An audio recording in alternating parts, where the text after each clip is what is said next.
She's about 2 meters long. It always looks scary when she swims towards us, but we're never worried because we've never had any problems before. Matt carries a plastic bag filled with sausages. But there's a problem.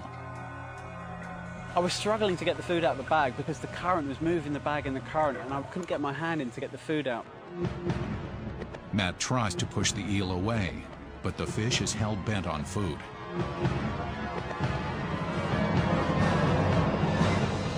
I felt something latch onto my thumb.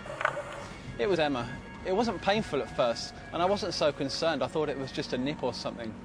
After a couple of seconds, I started to get worried. I could see blood in the water, and she wasn't letting go. At this point, I thought maybe I'm going to have a bad cut, maybe a few stitches. But then, a couple of seconds later, there was a loud pop, and my thumb just came off. I looked at my hand in disbelief. I could just see the bone. I realised it was quite serious, and I watched Emma swim back to the table coral, eating my thumb as she went. I was in shock. I didn't believe what had just happened. The only way I was going to get the thumb back was if I got my knife out and cut her belly open to try and look for the thumb. I wasn't going to do that. I just wanted to get back to the surface. They don't have the ability to suck in their prey. So their biology is such that they have a separate jaw in the back of their throat that once they've latched on to prey, this separate jaw, complete with teeth and everything, comes shooting out and grabbing the prey and sucks it back into the throat. I don't think it was an aggressive behavior.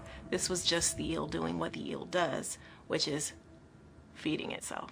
Fortunately for Matt, his doctor knows of a radical solution. He told me that he had a colleague in Bangkok that had performed an operation before where he removed somebody's toe and sewed it onto their hand so they had another thumb again. As soon as he mentioned that this operation was possible, I was all for it.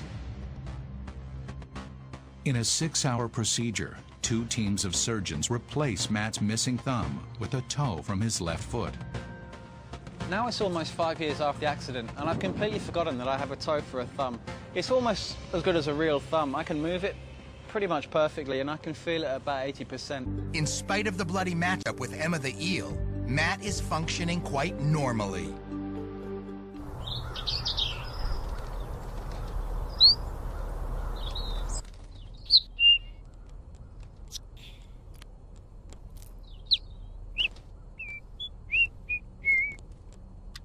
Ooh, ooh, ooh, ooh, ooh, ooh.